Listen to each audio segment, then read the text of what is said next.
সমশ্রী প্রকল্পে একজন পরিযায়ী শ্রমিকের অনলাইনে অ্যাপ্লিকেশন করার সময় খুব বুঝে শুনে করা দরকার।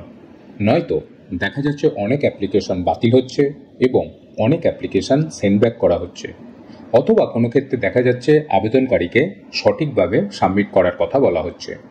কিছু কিছু অ্যাপ্লিকেশন আবার নট এলিজিবলও দেখাচ্ছে। সঠিকভাবে অনলাইনে ফর্ম ফিল আপ না করা বা ফর্ম ফিল আপ করার সময় কোনো জায়গায় ভুল করার জন্যই কিন্তু এই সমস্যাগুলো হচ্ছে। আজকের ভিডিওতে আমরা দেখব কিভাবে সমশ্রী প্রকল্পে অনলাইনে নতুন অ্যাপ্লিকেশন করবেন। আপনি যদি এখনো পর্যন্ত কর্মশ্রী পোর্টাল অথবা পরিযায়ী পোর্টালে আবেদন না করে থাকেন, তা আপনি মোবাইল অ্যাপ্লিকেশনের মাধ্যমে নতুন অ্যাপ্লিকেশন করতে পারবেন। পরিশ্রমিক অথবা কর্মশ্রী পোর্টালে রেজিস্ট্রেশনের পাশাপাশি সমশ্রী প্রকল্পের online apply process step by step সম্পূর্ণ পদ্ধতি এই ভিডিওর মাধ্যমে দেখব। ভিডিওটি প্রত্যেকে শেয়ার করে জানিয়ে দেবেন এই যে অ্যাপ্লিকেশন ডাউনলোড লিঙ্কটি, এক কথায় নতুন অ্যাপ্লিকেশন যে ডাউনলোড লিঙ্ক আপনি ভিডিওর কমেন্ট এবং ডেসক্রিপশন বক্সে পেয়ে যাবেন। সেখানে ক্লিক করলে আপনি কিন্তু অ্যাপ্লিকেশনটিকে ডাউনলোড করতে পারবেন। ভিডিওর ডেসক্রিপশন বক্স এবং কমেন্টে থাকা লিঙ্কে ক্লিক করলেই আপনি কিন্তু সমশ্রী প্রকল্পের যে মোবাইল অ্যাপ্লিকেশন তা ডাউনলোড করতে পারবেন এবং আপনি অবশ্যই দেখে নেবেন অ্যাপ ভার্সন 2.0.1 রয়েছে কিনা। তারপর কন্টিনিউ এখানে ক্লিক করবেন। আপনি যদি লোকেশন অন না করেন তাহলে আপনাদের কিন্তু অ্যাপ্লিকেশনটি এখানে ওপেন হবে না। আমি আপনাদের দেখিয়ে দিচ্ছি। দেখতেই পাচ্ছেন আমরা যখনই কন্টিনিউ ক্লিক করছি এইরকম লেখা কিন্তু শো হচ্ছে, অর্থাৎ আমাদের কিন্তু লোকেশন অন করতে হবে। তো লোকেশন অন করার পর আপনি এই রকম পেজে আসতে পারবেন। যদি আপনি এখনো পর্যন্ত পরিযায়ী শ্রমিক কিংবা যে কর্মশ্রী পোর্টাল রয়েছে সেখানে আবেদন না করে থাকেন, তো প্রথমত আপনার রেজিস্ট্রেশন করতে হবে। তো আপনি কিন্তু এই যে মোবাইল অ্যাপ্লিকেশন, এখানে কিন্তু পরিযায়ী শ্রমিকের যে ফর্ম ফিল আপ কিংবা কর্মসাথী পোর্টালে যে অনলাইন অ্যাপ্লাই তা কিন্তু করতে পারবেন। তার জন্য নিচে দেখতেই পাচ্ছেন রেজিস্টার, এই রেজিস্টার অপশানে আপনি কিন্তু ক্লিক করবেন। এরপর আপনি আপনার মোবাইল নাম্বার বসিয়ে দেবেন। তারপর জেনারেট ওটিপি এখানে ক্লিক করবেন। ওটিপি চলে আসবে, তা বসিয়ে দেবেন। তারপর ভ্যালিডেট ওটিপি এখানে ক্লিক করুন। পরবর্তী পেজটি চলে আসবে। আপনি আপনার নাম বসিয়ে দেবেন, তারপর আধার কার্ড নাম্বার বসিয়ে দেবেন। এরপর ফাদার নেম অথবা হাজব্যান্ড নেম আধার কার্ডে যা রয়েছে তা বসিয়ে দেবেন। তারপর আপনি সাইন ইন করে নেবেন। তে আমাদের কিন্তু রেজিস্ট্রেশন কমপ্লিট হয়ে গেল। এরপর এই পেজটি চলে আসবে। এখানে আপনি আপনার রেজিস্টার্ড মোবাইল নাম্বারটি বসিয়ে দিবেন। জেনারেট ওটিপি এখানে ক্লিক করবেন। আপনার মোবাইলে ওটিপি আসবে তা বসিয়ে দেবেন। তারপর ভ্যালিডেট ওটিপি এখানে ক্লিক করবেন। দেখতে পাচ্ছেন আপনার পার্সোনাল ডিটেইলস এখানে শো হচ্ছে। প্রথমত আপনি আপনার নাম দেখতে পাবেন। যদি আপনার নাম ভুল হয়ে যায় এখানে আপনি কারেকশন করে নেবেন। তারপর আপনি রেজিস্টার মোবাইল নাম্বারটি কিন্তু বসিয়ে দেবেন। তারপর আপতকালীন মোবাইল নাম্বার এখানে আপনি আপনার একের অধিক মোবাইল নাম্বার বসিয়ে দেবেন অথবা বাড়ির কারো মোবাইল নাম্বার বসিয়ে দেবেন। তারপর আপনি ফাদার অথবা হাজব্যান্ড যেটি সিলেক্ট করেছেন সেই নামটি চলে আসবে। যদি মনে হয় ভুল হয়েছে আপনি কিন্তু এখান থেকে কারেকশন করতে পারবেন। তারপর জেন্ডার সিলেক্ট করবেন। এরপর আপনার ধর্ম কি রয়েছে এখান থেকে আপনি আপনার ধর্ম সিলেক্ট করে নেবেন। তারপর ক্যাটাগরি কি রয়েছে, আপনি জেনারেল নাকি আপনি ওবিসি, এখান থেকে আপনি সেটা সিলেক্ট করে নেবেন। এরপর ডেট অফ বার্থ কত রয়েছে ক্যালেন্ডারে ক্লিক করে সেখান থেকে আপনি দিন মাস ইয়ার সিলেক্ট করে নেবেন আধার কার্ডের সাথে মিলিয়ে। তারপর এখানে আপনার আধার কার্ডের নাম্বার বসিয়ে দেবেন। আপনার কোন ক্যাটাগরি রেশন কার্ড রয়েছে এখান থেকে টাইপ সিলেক্ট করবেন। এরপর রেশন কার্ডের নাম্বার এখানে বসিয়ে দেবেন। তারপর ভোটার কার্ড নাম্বার বসিয়ে দেবেন। এরপর সেভ নেক্সটে ক্লিক করবেন। অবশ্যই কিন্তু আবেদনকারীর ভোটার কার্ড থাকতেই হবে। বাধ্যতামূলক দেখানোর জন্য 60 মার্ক দেওয়া রয়েছে। যদি ভোটার কার্ড না থাকে তাহলে আবেদন করতে পারবেন না। বলা হয়েছে এখানে স্থির ঠিকানা। তো এখান থেকে আপনি আপনার ডিস্ট্রিক্ট সিলেক্ট করবেন, কোন ডিস্ট্রিক্টে আপনি বসবাস করেন তা সিলেক্ট করবেন। তারপর আপনি সাব ডিভিশন কি রয়েছে এখান থেকে আপনি আপনার সাব ডিভিশন সিলেক্ট করবেন। তারপর আপনি ব্লক এরিয়া নাকি পৌরসভা নাকি কর্পোরেশন কোন জায়গায় বসবাস করেন তা সিলেক্ট করবেন। এরপর আপনাদের গ্রাম পঞ্চায়েত কি রয়েছে অথবা ওয়ার্ড কি রয়েছে তা উল্লেখ করে দেবেন। তারপর আপনার থানা কি রয়েছে তা বসিয়ে দেবেন। নিজের পিন নাম্বার কত তা আপনি বসিয়ে দেবেন। তারপর দেখতেই পাচ্ছ এখানে রয়েছে স্থায়ী ঠিকানা। তো এখানে আপনি আপনার সম্পূর্ণ ঠিকানা উল্লেখ করে দেবেন, ভিলেজ, পোস্ট, তারপর পুলিশ স্টেশন, ডিস্ট্রিক্ট এবং পিনকোড। অথবা আপনি যদি পৌরসভার অধীনে হন তো সেখানে ওয়ার্ড এবং সেখানকার পুরো ঠিকানা কিন্তু আপনি বসিয়ে দেবেন। এরপর সেভ নেক্সটে ক্লিক করবেন। এখানে বলা হয়েছে কর্মস্থলের বিবরণ, আপনি কোন জায়গায় কাজ করতে গিয়েছিলেন এবং সেখান থেকে ফিরে এসেছেন কিংবা ফিরে আসতে চাইছেন। তো সেই ক্ষেত্রে আপনাকে কাজের বিবরণ সিলেক্ট করতে হবে। প্রথমত এখানে বলা হয়েছে পশ্চিমবঙ্গের বাইরে কিন্তু দেশের অভ্যন্তরে কর্মরত আবেদনকারীদের জন্য। আপনি যদি ওয়েস্ট বেঙ্গলের বাইরে কিন্তু ভারতের মধ্যে অন্য স্টেটে কাজে রয়েছেন কিংবা সেখান থেকে ফিরে এসেছেন তাহলে আপনার জন্য এই অপশনটি। আর যারা ভারতের বাইরে অন্য কোনো দেশে কাজে গিয়েছেন এবং সেখান থেকে ফিরে আসতে চাইছে কিংবা ফিরে এসেছেন তাদের জন্য এই দ্বিতীয় অপশনটি। তাদের ক্ষেত্রে কিন্তু এখানে দেশের নাম উল্লেখ করতে হবে। তারপর ওয়ার্ক প্লেস যে রয়েছে কাজের ঠিকানা তা উল্লেখ করতে হবে। এরপর ভ্যালিড পাসপোর্ট নাম্বার উল্লেখ করতে হবে। আমরা যেহেতু দেশের মধ্যে রয়েছে, ভারতের মধ্যে, কিন্তু অন্য স্টেটে, তার জন্য আমরা এই অপশনটি সিলেক্ট করব। তো প্রথমে দেশের নাম ইন্ডিয়া আমাদের চলে আসবে। তারপর আপনি কোন স্টেটে কাজে গিয়েছিলেন এবং কাজ থেকে ফিরে আসতে চাইছেন, তো সে রাজ্যের নাম উল্লেখ করে দেবেন। তারপর সেখানকার থানার নাম উল্লেখ করে দেবেন। তো আপনি যেখানে কাজে গিয়েছিলেন কিংবা কাজ করছেন এবং সেখান থেকে ফিরে আসবেন, তারপর লোকাল কোন থানা রয়েছে সে থানার নাম আপনি এখানে বসিয়ে দেবেন। তারপর সেভ নেক্সট অপশনটি ক্লিক করবেন। আপনি বাইরে কোন কাজ করেছেন সেই কাজের টাইপ সিলেক্ট করবেন। এখানে বিভিন্ন অপশন রয়েছে: agriculture, carpenter, construction, domestic, electrician, garments, health care, hospitality, jewellery, manufacturing, এরপর প্লাম্বার ইত্যাদি দেখতে পাচ্ছেন। যদি আপনি বাইরে রাজমিস্ত্রির কাজ করে থাকেন তো সেক্ষেত্রে ম্যাসন আপনি সিলেক্ট করবেন। আপনি যে কাজে গিয়েছিলেন যদি লিস্টের মধ্যে সে কাজের নাম না দেওয়া থাকে তাহলে আদার্স এই অপশনটি উল্লেখ করে কোন কাজ করেছেন তা এখানে আপনি লিখে দেবেন। তারপর বলা হয়েছে আপনি কবে অন্য রাজ্যে অর্থাৎ বাইরের রাজ্যে কাজে গিয়েছিলেন এবং কি কাজে নিযুক্ত হয়েছিলেন, এখানে ডেটটি উল্লেখ করে দেবেন, কত সালে এবং কোন মাসে গিয়েছিলেন। এগুলো আপনি এখানে বসিয়ে দেবেন এবং আপনাকে কত টাকা মজুরি দেওয়া হয়েছিল, আনুমানিক দৈনিক মজুরি আপনি এখানে বসিয়ে দেবেন। যদি আপনাকে মাসে সেখানে বেতন দেওয়া হতো অর্থাৎ সেই টাকাকে আপনি 30 দিয়ে ভাগ করবেন, তাহলে যত আসবে এখানে আপনি আনুমানিক সেটা বসিয়ে দেবেন। তারপর দেখতেই পাচ্ছেন বলা হয়েছে আপনাদেরকে কে বাইরে নিয়ে গিয়েছিল। এখানে টাইপ সিলেক্ট করবেন। যদি আপনি একাই বাইরে কাজে গিয়েছেন তাহলে সেলফ উল্লেখ করবেন এবং এইখানে যে বিনিয়োগকারীর নাম, বিনিয়োগকারীর ফোন নাম্বার, নিয়োগকারীর ঠিকানা এগুলো কিন্তু উল্লেখ করতে হবে না। আর আপনাদের যদি কোনো এজেন্ট নিয়ে যায় তো সেক্ষেত্রে এজেন্ট সিলেক্ট করবেন। তারপরে সেই ব্যক্তির নাম বসিয়ে দেবেন যে ব্যক্তি আপনাদের বাইরে কাজে নিয়ে গিয়েছে। তার পাশাপাশি সেই ব্যক্তির মোবাইল নাম্বার বসিয়ে দেবেন। তারপর সেই ব্যক্তির অ্যাড্রেস বসিয়ে দেবেন। সেই ব্যক্তি অর্থাৎ সেই ব্যক্তি কোথায় বসবাস করে, তারপর নিয়োগকারীর নাম, ঠিকানা ইত্যাদি এগুলো বসাতে কিন্তু হবে না। আপনি এবার একদিনে যা হয়ে থাকে এখান থেকে সিলেক্ট করে নেবেন। যদি আপনাকে অন্য কোনো ব্যক্তি নিয়ে যায় তাহলে সেই ব্যক্তির নাম বসিয়ে দেবেন, তার মোবাইল নাম্বার বসিয়ে দেবেন, তার ঠিকানা উল্লেখ করে দেবেন, তিনি কোথায় বসবাস করেন। এরপর আপনি সেভ এন্ড নেক্সট ক্লিক করবেন। এখানে আপনি দেখতে পাচ্ছেন প্রিভিউ, আপনি যা যা ফিল আপ করেছেন তো এখানে শো হচ্ছে। আপনি এবার মিলিয়ে নেবেন ঠিকঠাক হয়েছে কিনা। যদি মনে হয় সবকিছু ঠিকঠাক রয়েছে নিচে আপনাদের কিন্তু ফটো ইত্যাদি বিষয়গুলো আপলোড থাকবে না, যেহেতু আমরা আপলোড করিনি। এরপর দেখতেই পাচ্ছেন সেভ এন্ড নেক্সট। তো সেভ এন্ড নেক্সটে ক্লিক করবেন। পরবর্তী পেজে ব্যাংকের তথ্য উল্লেখ করতে হবে। কোন ব্যাংক অ্যাকাউন্টে আপনি টাকা পেতে চান সেই ব্যাংক অ্যাকাউন্টের তথ্য কিন্তু উল্লেখ করে দেবেন। প্রথমত আপনি এখান থেকে ব্যাংকের নাম উল্লেখ করে নেবেন। এখানে আপনি দেখতেই পাচ্ছেন প্রায় সমস্ত ব্যাংকের নাম কিন্তু এখানে রয়েছে। তো আপনার যে ব্যাংকে অ্যাকাউন্ট রয়েছে সেই ব্যাংকের নাম আপনি এখান থেকে সিলেক্ট করবেন। তারপর শাখার নাম আপনি এখানে দেখতেই পাচ্ছেন, এখানে অসংখ্য শাখার নাম দেওয়া রয়েছে। এখান থেকে আপনার শাখার নাম বা ব্রাঞ্চের নেম তা কিন্তু সিলেক্ট করবেন। অটোমেটিক নিচে কিন্তু আইএফএসসি কোড চলে আসবে। তারপর নিচে আপনি আপনার অ্যাকাউন্ট নাম্বার বসিয়ে দেবেন। তারপর দেখতেই পাচ্ছেন নমিনি ডিটেলস, অর্থাৎ আপনি কাকে নমিনি করতে চান। উপরওয়ালা না করুক, যদি আপনার মৃত্যু হয়ে যায় ভবিষ্যতে সুবিধা ইত্যাদি বিষয়গুলি কে পেতে পারে তাই আপনি আগে নমিনির নাম বসিয়ে দেবেন। কাকে নমিনি রাখতে চান, তারপর সেই নমিনি আপনার সম্পর্কে কে হয়ে থাকে, বাবা নাকি মা নাকি গার্জিয়ান নাকি ব্রাদার নাকি সিস্টার নাকি গ্র্যান্ডফাদার অথবা স্পাউস। স্বামী বা স্ত্রী হলে স্পাউস সিলেক্ট করবেন। তো এর মধ্যে কাকে আপনি নমিনি রাখতে চান সেটি সিলেক্ট করবেন। তারপর সেই ব্যক্তির নাম বসিয়ে দেবেন এবং ওই ব্যক্তির আধার কার্ড নাম্বার এখানে উল্লেখ করে দেবেন।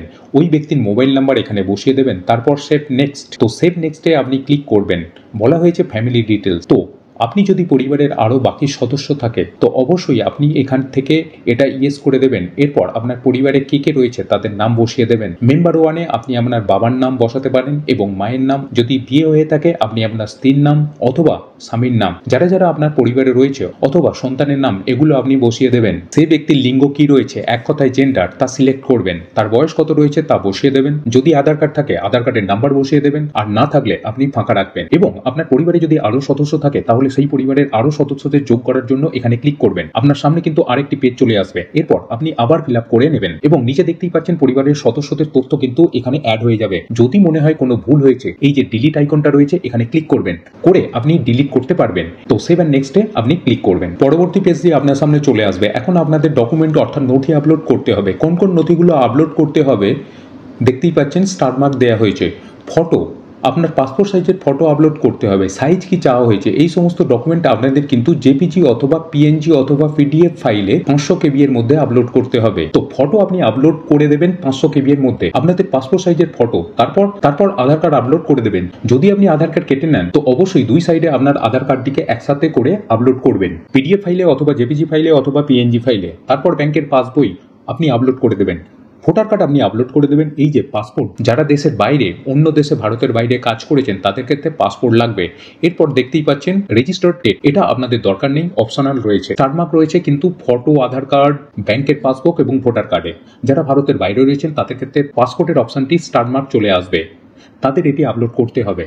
আমাদের ফটো, আধার কার্ড, ব্যাংকের পাসবুক, ভোটার কার্ড আপলোড করতে হবে 500 KB এর মধ্যে। তারপরে যে বাক্সগুলো রয়েছে বক্সে টিকমার্ক করে দেবেন এবং আপনি এখানে দেখতেই পাচ্ছেন বলা হয়েছে যদি কোনো ভুল তথ্য প্রমাণিত হয় তবে আমি আইন অনুযায়ী শাস্তিযোগ্য হব এবং অনুচিতভাবে প্রাপ্ত অর্থ ফেরত দিতে বাধ্য থাকিব। তাই আপনারা কেউ ভুল তথ্য আপলোড করবেন না এবং সঠিকভাবে আপনি আবেদন করে দেবেন। এরপর 7 নেক্সটে ক্লিক করবেন। তো এরপর আপনি দেখতেই পাচ্ছেন সম্ভাব্য যাত্রার তারিখ। তো আপনি কবে অন্য রাজ্য থেকে ওয়েস্ট বেঙ্গল বা পশ্চিমবঙ্গে আসতে চাইছেন সে ডেটটি আপনি উল্লেখ করে দেবেন।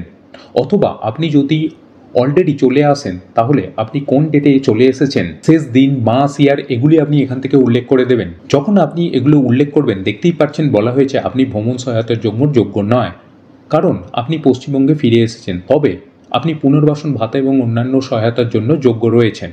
তো এখন প্রশ্ন, যদি আপনি অলরেডি রাজ্যে চলে আসেন তাহলে আপনি কিন্তু ভ্রমণ ভাতা অর্থাৎ 5,000 টাকা আসার সঙ্গে সঙ্গে দেওয়া হবে সেটি কিন্তু পাবেন না। তবে যে মাসিক 5,000 টাকা করে দেওয়া হবে পুনর্বাসন ভাতা সেটি আপনি কিন্তু পেয়ে যাবেন। এবং আপনি যদি এখনো পর্যন্ত আসেননি কিন্তু আসার বন্দোবস্ত করছেন যে আপনি চলে আসবেন বর্তমানে আগস্ট, পরের মাসে আসবেন, তো এখান থেকে আপনি কিন্তু সেটা সেট করতে পারবেন কোন ডেটে আপনি আসবেন, সেপ্টেম্বর নাকি অক্টোবর, এখান থেকে আপনি কিন্তু উল্লেখ করে দেবেন। তাহলে দেখতেই পাচ্ছেন আপনি কিন্তু ভ্রমণ ভাতা যে রয়েছে সেটি কিন্তু পেয়ে যাবেন। আপনি কবে আসতে চাইছেন একটি সম্ভাব্য তারিখ, যেহেতু এক্সাক্ট ডেট আপনার মনে নেই যে এই মাসের এই তারিখে আপনি আসবেন, তাই আপনি একটি কোনো ডেটে আসার আনুমানিক ডেট বসিয়ে দেবেন। আর আপনি যদি অলরেডি চলে আসেন, কোন ডেটে চলে এসেছেন এখান থেকে আপনি আপনার সেই দিন, মাস যা হয়ে থাকে সেটি উল্লেখ করে দেবেন। তারপর দেখতেই পাচ্ছেন যে যাত্রা শুরু স্থান, আপনি কোন রাজ্য অথবা দেশ থেকে যাত্রা শুরু করেছেন। আমরা যেহেতু আমাদের ইন্ডিয়ার মধ্যে রয়েছি অন্য স্টেটে, তাই ফর স্টেট এটা আমরা সিলেক্ট করলাম। এরপর এখান থেকে আপনি বলে দেবেন যে কোন স্টেট থেকে আপনি ওয়েস্ট বেঙ্গলে চলে আসবেন কিংবা এসেছেন। যদি আপনি কেরালায় কাজ করেন তো কেরালা সিলেক্ট করবেন, যদি কর্ণাটক, ঝাড়খণ্ড, জম্মু কাশ্মীর হয়ে থাকে, হরিয়ানা, গুজরাট ইত্যাদি, তো সেটি সিলেক্ট করবেন। অর্থাৎ যে রাজ্যে আপনি কাজ করছেন এবং যে রাজ্য থেকে আপনি বাড়ি ফিরবেন কিংবা বাড়ি ফিরছেন সেটা সিলেক্ট করবেন। এরপর গন্তব্যের স্থান ওয়েস্ট বেঙ্গল। তারপর দেখতেই পাচ্ছেন যাত্রার মাধ্যম, মানে আপনি কিভাবে এসেছেন, রেলে নাকি রোডে অর্থাৎ বাসে অথবা এয়ার অথবা ওয়াটার, যেটা আপনার জন্য প্রযোজ্য সেটি আপনি সিলেক্ট করবেন। তারপর ফিরে আসার কারণ, তো আপনি কি কারণে সেই রাজ্য থেকে কাজ থেকে ফিরে এসেছেন কিংবা ফিরে আসতে চাইছেন। পশ্চিমবঙ্গের আদিবাসী হিসাবে হয়রানি বা বৈষম্যের সম্মুখীন, আপনি পশ্চিমবঙ্গে বসবাস করেন এবং সেখানকার বাসিন্দা বলে আপনাকে সেখানে বাইরের রাজ্যে হয়রানি করা হচ্ছে কিংবা আপনি বৈষম্যের সম্মুখীন হচ্ছেন বাংলা ভাষায় বলার জন্য, যদি এরকম কারণ হয়ে থাকে তাহলে এটি আপনি সিলেক্ট করবেন। আর যদি আপনাদের কর্মহীনতা, সেখানে আপনার কাজ নেই, যদি এই কারণের জন্য আপনি ফিরে আসছেন তাহলে আপনি কর্মহীনতা এটা সিলেক্ট করবেন। যদি আপনাদের স্বাস্থ্যজনিত সমস্যা হয়ে থাকে এটি আপনি সিলেক্ট করবেন। যদি আপনাদের দুর্ঘটনার কারণে অক্ষমতা হয়েছে, সেখানে কাজে গিয়েছেন, এরপর সেখানে আপনার অ্যাক্সিডেন্ট হয়ে গিয়েছে ভুলবশত, তাহলে আপনি এই কারণটি উল্লেখ করবেন। এরপর বলা হয়েছে বর্তমানে কর্মস্থলে চাকরির অভাব, তো আপনি বাইরের রাজ্যে চাকরি পেয়েছেন এবং সেখানে চাকরি করছেন কিন্তু বর্তমানে সেখানে চাকরি নেই, আপনাদেরকে চাকরি থেকে বের করে দেওয়া হয়েছে, এরকম যদি কারণ হয়ে থাকে তাহলে আপনি এটি সিলেক্ট করবেন। আর যদি অন্য কোনো কারণ হয়ে থাকে তাহলে অন্যান্য আপনি সিলেক্ট করবেন এবং সেই কারণটি আপনি এখানে লিখে দেবেন। আপনি অন্যান্য কোন কারণে আপনি সেখান থেকে ফিরে এসেছেন কিংবা ফিরে আসতে চাইছেন অ্যাকর্ডিংলি সেটি কিন্তু লিখে দেবেন। আমাদের যেহেতু কাজ নেই সেখানে, তাই আমরা কর্মহীনতায় এটা সিলেক্ট করলাম। এরপর দেখতেই পাচ্ছ অ্যাডিশনাল ডিটেলস, অতিরিক্ত বিবরণ চাওয়া হয়েছে, যদি আপনি চান এখানে লিখতে পারেন অথবা আপনি ফাঁকা রাখবেন। রেজিস্টার ডিড আমাদের দরকার নেই, আমরা ফাঁকা রাখলাম। তারপর সেভ নেক্সটে আমরা ক্লিক করব। এরপর আমাদের সামনে কিন্তু আবেদনের প্রিভিউ চলে আসবে, তো আপনি মিলিয়ে নেবেন ঠিকঠাক হয়েছে কিনা। এরপর নিচে আপনি দেখতেই পাচ্ছেন আপলোড ডকুমেন্টস। আমরা যে ফটো আপলোড করেছি এটা আমাদের কিন্তু ভালোভাবে সঠিকভাবে আপলোড হয়নি, তাই এখানে কিন্তু রেড সার্কেল চলে এসেছে। বাকি ডকুমেন্ট, আধার কার্ড আপলোড কমপ্লিট। যদি আপনাদের এইরকম রেড সার্কেল চলে আসে সেটি আপনাদের কিন্তু আপডেট করতে হবে। আপডেট করার জন্য আপনি দেখতেই পাচ্ছেন এই যে আপডেট ডকুমেন্ট, এই আপডেট ডকুমেন্টে ক্লিক করবেন। এরপর যেহেতু আমাদের ফটোটাকে আপডেট করতে হবে, অথবা যদি আপনাদের আধার কার্ড আপডেট করতে চান, ব্যাংকের পাসবুক আপডেট করতে চান, অথবা আপনাদের ভোটার কার্ড আপডেট করতে চান, তো আপনি এখান থেকে কিন্তু আপডেট করতে পারবেন। আমাদের যেহেতু সমস্যা দেখা দিয়েছে, ফটো আপডেটে ক্লিক করলাম। এরপর আমরা আমাদের যে ফটো সেটিকে আপলোড করে দিলাম। এরপর এই যে আপডেট ডকুমেন্টে ক্লিক করব। তো আপডেট ডকুমেন্টে ক্লিক করতে আমাদের দেখতেই পাচ্ছেন যে ফটো, আধার কার্ড ইত্যাদি বিষয়গুলো আপলোড কমপ্লিট। এরপর আপনি নিচে চলে আসবেন এই যে ফাইনাল সাবমিট। তো ফাইনাল সাবমিটে ক্লিক করবেন। তো ফাইনাল সাবমিটে ক্লিক করতে আপনাদের আবেদন কিন্তু হয়ে যাবে। তার আগে অবশ্যই আপনি আরও একবার ভালোভাবে এগুলি মিলিয়ে নেবেন। আপনার নামের বানান, account number, date of birth, mobile number, gender এবং আধার কার্ডের নাম্বার, অ্যাকাউন্টের তথ্য ইত্যাদি ঠিকঠাক রয়েছে কিনা। যদি মনে হয় যে আপনি কোনো কিছু ভুল হয়েছে, একটি ওয়ার্ড কিংবা একটি সংখ্যা, এই যে ব্যাক রয়েছে এই ব্ল্যাকে ক্লিক করবেন। আপনি আগে যে পেজ রয়েছে পরবর্তী পেজ সেখানে আসতে পারবেন। আরো ব্যাকে ক্লিক করবেন, আগের পেজে আপনি আসতে পারবেন এবং দেখে নেবেন যদি মনে হয় ঠিকঠাক রয়েছে। তারপর আপনি সেভ অ্যান্ড নেক্সট ক্লিক করবেন। যদি মনে হয় ভুল হয়েছে আপনি কিন্তু ব্যাকে যাওয়ার পরে সেখান থেকে কারেকশন করতে পারবেন। যদি আপনার সবকিছু ঠিকঠাক থাকে ফাইনাল সাবমিট আপনি করে দেবেন। তো আপনি যখনই ফাইনাল সাবমিট করে দেবেন এইরকম পেজ আপনার সামনে কিন্তু চলে আসবে। যেহেতু আমরা অলরেডি চলে এসেছি ওয়েস্ট বেঙ্গলে এই ডেটে, তাই আমরা কিন্তু এই ভ্রমণ ভাতা সেটি পাবো না, কিন্তু পুনর্বাসন ভাতা মাসিক 5,000 টাকা করে সেটা কিন্তু পাবো। তারপর দেখতেই পাচ্ছেন যদি আপনারা দক্ষতা উন্নয়ন ও প্রশিক্ষণ এবং কর্মসংস্থানের সাহায্য চান তাহলে আপনি এই বক্সে টিকমার্ক করবেন। যদি আপনি কর্মশ্র প্রকল্পের অধীনে কর্মসংস্থান চাইছেন তাহলে কিন্তু এই যে বক্স এই বক্সে টিকমার্ক করবেন। অ্যাপ্লাই হয়ে যাবে। তো যখনই অ্যাপ্লাই হয়ে যাবে আপনি রেজিস্টার্ড মোবাইল নাম্বারে কিন্তু একটি ক্লেম আইডি পেয়ে যাবেন। তার পাশাপাশি স্ট্যাটাস চেক করার জন্য এই যে চেক স্ট্যাটাস এখানে ক্লিক করে দেখতে পারবেন যে আপনার স্ট্যাটাস বর্তমানে কি রয়েছে, আপনার পেন্ডিং রয়েছে নাকি অ্যাপ্রুভ হয়ে রয়েছে তা আপনি দেখতে পারবেন। আর এই ফটোতে নিশ্চয়ই দেখতেই পাচ্ছেন একটি অন স্ক্রিনে এক ব্যক্তি এখানে লেখা শো হচ্ছে not eligible for travel assistant. কারণ কি ওই ব্যক্তি যে অ্যাপ্লাই করেছে দেখতেই পাচ্ছেন ওয়েস্ট বেঙ্গল থেকে অ্যাপ্লাই করেছে। যেহেতু অ্যাপ্লিকেশনটি লোকেশন ট্র্যাক করছে, লোকেশন অন না করা পর্যন্ত অ্যাপ্লাই করতে পারবেন না। লোকেশন অন করা মানেই কিন্তু আপনি কোন জায়গা থেকে ফর্মটিকে সাবমিট করছেন তা কিন্তু খুব সহজেই অ্যাপ্লিকেশনে বোঝা যাচ্ছে এবং ওই ব্যক্তি ওয়েস্ট বেঙ্গলে অর্থাৎ রাজ্য থেকেই অ্যাপ্লাই করেছেন। কিন্তু জার্নি ডেট আপনি দেখতেই পাচ্ছেন দিয়েছে 22/9/2025। ধরুন আজকে অর্থাৎ 7 তারিখ চলছে, কিন্তু তিনি ডেট দিয়েছেন 22 তারিখে তিনি ওয়েস্ট বেঙ্গলে আসবেন, আসার তারিখ। অলরেডি তিনি কিন্তু ওয়েস্ট বেঙ্গলের মধ্যেই রয়েছেন, কারণ লোকেশন কিন্তু শো করছে ওয়েস্ট বেঙ্গল। অর্থাৎ ওই ব্যক্তি ভুল করেছে কিংবা ফলস কিংবা মিথ্যা তথ্য দিয়েছে। অ্যাপ্লিকেশন কিন্তু এটিকে ট্র্যাক করেছে। আরেকবার বুঝিয়ে দিচ্ছি, লোকেশন অন করা মানেই কিন্তু আপনি যে জায়গা থেকে ফর্মটা সাবমিট করবেন সেই জায়গা, সেই স্টেট, সেই যে লোকেশন, কান্ট্রি তা কিন্তু ট্র্যাক করবে। এরপর দেখুন ওই ব্যক্তি ওয়েস্ট বেঙ্গল থেকে অ্যাপ্লাই করছে এবং ওয়েস্ট বেঙ্গলে ওই ব্যক্তি নাকি 22 তারিখে আবার আসবে। অর্থাৎ ওই ব্যক্তি অন্য ব্যক্তির অ্যাপ্লাই করে দিয়েছে, সেটা যে কেউ হতে পারে। এমনটা করলে কিন্তু হবে না। যদি ব্যক্তি অলরেডি চলে আসে তাহলে আপনি অ্যাপ্লাই করতে পারেন, কিন্তু সেই ব্যক্তি যদি বিদেশে থাকেন তাহলে কিন্তু তাকে বিদেশ থেকেই অ্যাপ্লাই করতে হবে। তাকে বিদেশ থেকে কিন্তু মোবাইল ফোন থেকে মোবাইল অ্যাপ্লিকেশন ডাউনলোড করতে হবে, সেখানে লোকেশন অন করতে হবে, এরপর সেখান থেকেই অ্যাপ্লাই করতে হবে। তবে তার সমস্ত বাকি তথ্যগুলো চলে আসবে। আশা করি বুঝতে পেরেছেন। আরেকবার ক্লিয়ার করে দিচ্ছি, যেহেতু খুবই সেন্সিটিভ একটা বিষয়। যদি কোনো ব্যক্তি এই মুহূর্তে কেরালা কিংবা গুজরাট কিংবা আসামে কিংবা উত্তরপ্রদেশে ইত্যাদি জায়গায় কাজে রয়েছেন, তিনি যদি ঠিক করেছেন যে 1 মাস পর তিনি বাড়ি ফিরবেন, তাহলে সেই ব্যক্তিকে সেই গুজরাট, আসাম, কেরালা ইত্যাদি যেখানে রয়েছেন সেখান থেকেই কিন্তু অ্যাপ্লাই করতে হবে। এবং যে ডেটে তিনি বাড়ি ফিরবে সম্ভাব্য একটি তারিখ, হয়তো তিনি 1 তারিখ সিলেক্ট করেছেন কিন্তু 4 তারিখে আসা হবে, কোনো সমস্যা নেই। যদি আপনাদের এদিক ওদিক হয়ে থাকে তারিখের কোনো সমস্যা হবে না, কিন্তু আপনাদেরকে অবশ্যই সেই স্টেট, সেই জায়গা থেকেই অ্যাপ্লাই করতে হবে। আর আপনি যদি অলরেডি ওয়েস্ট বেঙ্গলে চলে আসেন তো সেক্ষেত্রে আপনি কতদিন ওয়েস্ট বেঙ্গলে চলে এসছেন, 10 দিন কিংবা 1 সপ্তাহ কিংবা 1 মাস, আপনি অবশ্যই সেই ডেটটি কিন্তু উল্লেখ করবেন। এখন আপনি ওয়েস্ট বেঙ্গলে এসেছেন 1 মাস হলো, কিন্তু আপনি ডেট দিয়েছেন আরও পিছনে। যেহেতু বর্তমানে সেপ্টেম্বর চলছে, আপনি সেখানে উল্লেখ করে দিয়েছেন অক্টোবর। সেক্ষেত্রে কিন্তু আপনার এই রকম লেখা চলে আসবে যে নট এলিজেবল কিংবা ইত্যাদি লেখা। তাই আপনি অবশ্যই সেই জায়গা থেকে অ্যাপ্লাই করুন। ওয়েস্ট বেঙ্গলে চলে আসলে কবে এসেছেন সেই এক্স্যাক্ট অর্থাৎ সঠিক ডেটটি উল্লেখ করুন, তবে আপনার সামনে কিন্তু এই রকম স্ক্রিন চলে আসবে। অন্যথায় আপনি কিন্তু নট এলিজিবল কিংবা অযোগ্য বলে বিবেচিত হবেন। তো অবশ্যই ঠিকভাবে আপনি কিন্তু ফিল আপ করবেন। ভিডিওটি ভালো লাগলে লাইক করতে ভুলবেন না, সকলের সাথে শেয়ার করবেন, আর চ্যানেলে নতুন হলে সাবস্ক্রাইব করবেন। ততক্ষণের জন্য নমস্কার, সকলে ভালো থাকবেন।